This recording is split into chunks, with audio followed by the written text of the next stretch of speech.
Welcome back to Marriage and Relationships. I'm Asikero, and tonight we're talking about relationship. And before the break, we are discussing about the biggest priorities in a relationship. And one of them was being accepting one another and interdependent. And now we are on trust. Mr. John Nganga, maybe you can tell us more. I don't know how I can emphasize trust. There is no way you have any relationship. Trust. Of course, some people are married and don't trust each other. And what that means is the woman keeps money for the rainy day. They are pulling different directions. The relationship is breaking. Trust is critical. When I say trust, it means that even when I don't have information, I'll give you the benefit of doubt. I know you don't lie. I start imagining I must be misunderstanding when I have. So when you tell me to jump, and I don't even know why, but it's urgent, I'll jump and ask the questions later. Because I trust you. I know you cannot embarrass me. You cannot make me waste my energy. There must be when you trust someone, you would act and ask the questions later. When you don't trust somebody, they must write a PhD thesis on why you should do what you are doing. And that's not a relationship that will last. So you need to understand, if you want to grow a relationship, the major pillar is encouraging trust. And how do you encourage trust? 3 ways. Number 1, make sure you never lie, that you tell the truth. Number 2, when you're in a hurry, please promise to explain the matter later. Number 3 is you need to trust the other person. Because trust engenders trust. There is no way I'll trust you if you don't trust me. So when you start becoming suspicious of each other, it will pull different directions. So arrest is important to tell somebody, I don't believe that. Please explain what you mean. But it's important to do it openly rather than behind somebody's back. So when you talk about trust is what makes somebody enjoy your story. If they think you're telling a story, this is trash. He just wants to give me a ride. I don't believe it. I'm not want to hear your stories. One of the critical things is that aspect of trusting is it will encourage us to spend hours and hours together. But let me move out of trust. The real thing that you need, the key thing is love. What is love? And I'm not talking about husband and wife love. We are talking about love as in Acts, as in 1 Corinthians chapter 13. What is to love? To love is to desire the welfare of another. Whoever you feel committed to help them in their welfare, that's a person you love. When you are committed to gaining out of a relationship, you don't love, you love yourself. The way you know you love someone is that you almost forget yourself. Hey, I hear so-and-so is sick. Let me go. But you have work. No. Not so-and-so is sick. But the last time you were sick, he never came. That's irrelevant. When you love someone, you don't do tit for tat. You actually just are concerned about their welfare. And the Bible says in Romans 12, when you keep loving someone who may not be loving you back, it's like you're putting coals of fire on him, and it's likely to melt him. So it's important to understand that love is not a feeling. Love is a decision. You have decided to love someone, they may not love back, but you actually are interested in them, and you are interested in their welfare. A lot of what people call love is actually lust. You love yourself, you want to use a girl, so you tell her I love you. You should be honest. You should say I love myself and I want to use you. If you truly love someone, you never want to hurt them, you never want to use them, you are happy for them, even if you yourself are getting nothing out of it. Can you imagine what will happen when this one is loving like that, the other one is loving back like them? That relationship will be fantastic. And it will be the kind of relationship where whenever you have a problem, you run there because you know that person loves you so much. They intend the best for you. They will go up and down across the lands just to get something for you. That will be a critical requirement.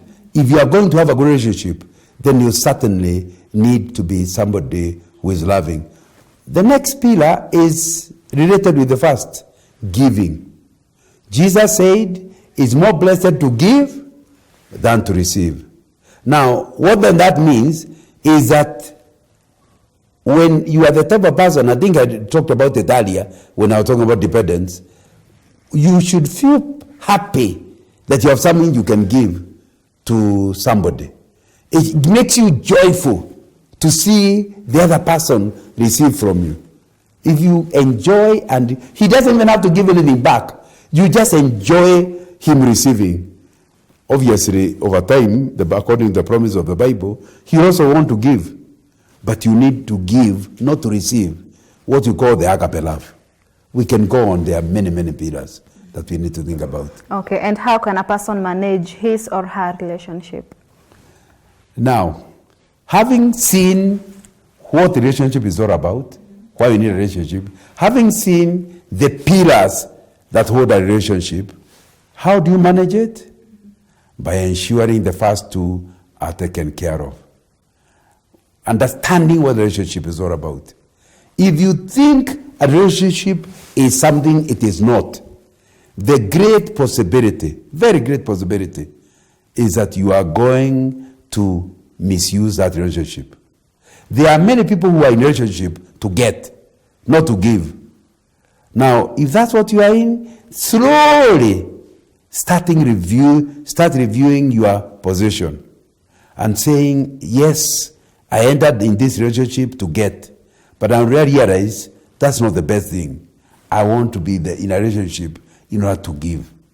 So when you start doing that, it becomes important. So that's the first thing you need to do. How evaluate your current relationship with what you have said before.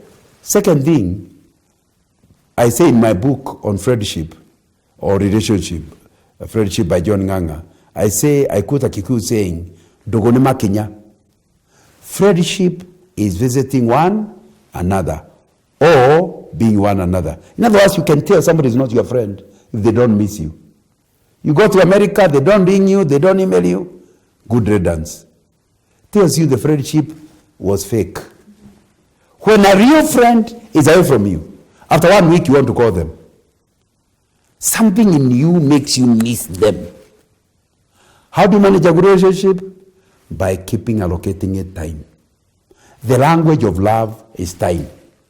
You cannot say you love me and you cannot afford time for me. It's very critical to understand that when somebody says, oh, brother, I'm so busy, that's why I've not seen you. The real message is, you are not as important as what I've been doing. It's only we are courteous. We don't want to say that. But whenever you hear somebody says, oh, I'm so busy, I couldn't find time to visit you, they are saying you are not as important as what I was doing. So you need to understand that if you want a relationship, you must allocate the time.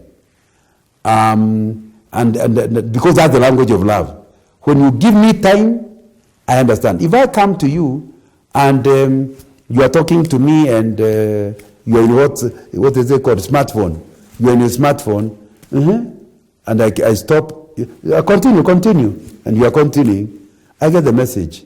The earlier you go, the better. Because you need to be able to keep if you are a true friend, a relationship you value, you have to keep your mobile down and look at each other, ana kwa ana, face to face. Somebody feels honored. Nanga is such a busy person and has kept everything just for me. I enjoy being here. Now, so you need to understand that you cannot manage your relationship to where it can grow if you do not understand the language of love, which is time. Are you giving it the time it requires? And so that will be important. Thirdly, it is not suffocating each other. You know, you can be in a relationship where everybody wants to control you, even in a marriage. My friend, all of us, however much we value a relationship, want some space. We want some space. We go to the toilet, we want to go alone. There's a time, I want to have my quiet time to talk to God on my own, one-on-one. If you come to where I am left with no space on my own, I'll kill the relationship. I'll have suffocated the relationship to death. It's important that you understand and agree with each other. We are going to be in this thing together. When should we meet? When should we sleep? Especially when you are not married. You must allow time off. Don't be over each other continuously. What I'm actually saying, which is the next thing, is you must create boundaries. You must create boundaries and say, in this relationship, we will not embrace. I have not married you. We are meeting. I am not going to be close to you. You can't embrace a woman who is not your wife and expect that other things are not going to do. No, we are having platonic love. Have you heard of it? They call it platonic love. Our bodies do not cooperate. If you want platonic love, then you must keep your distance. The bodies must not be allowed to be near each other. You must be in a place where you cannot be tempted. Like if you meet in a restaurant, there are people looking at you. And some of them are your wife's friend. So it's important that you in this relationship, you create boundaries. There are things you cannot do. If you don't create boundaries, you kill the relationship faster. If you want a long-term relationship, create boundaries and say, we are together, but you can't go past this. For example, we are together, but you not borrow from each other. One of the best ways of killing friendship is starting to borrow. Give me 100, you don't pay. Then you pretend you have forgotten. You come, give me 1,000. You know, you may have forgotten, but I'm still remembering. I give you 1,000. I say, hey, when are you going to return? Which one? The one that I give, oh, I forgot. I'll give you. Now you're starting to make me trust you. One of the best ways of killing a relationship is starting to borrow from one another. That's why banks are available. That's why circles are available. So that way you guard your relationship by not borrowing from one another. It's important that you understand. All these are secrets that can help you to manage each other. So create boundaries, and once you create them, don't close them. Don't go, because if you have agreed you'll not embrace me, then you come embracing me. I know what you want. You want to kill the relationship. So once we agree, but don't assume boundaries without talking. Good friends will say, hey, we need to be careful. We are not married. We have no intention of marrying. This is what we shall, this is how far we can actually go. And then, once the boundaries are agreed, both parties, if they want that relationship to go, must agree. Now, the next thing that will be important for you to manage your relationship well, is to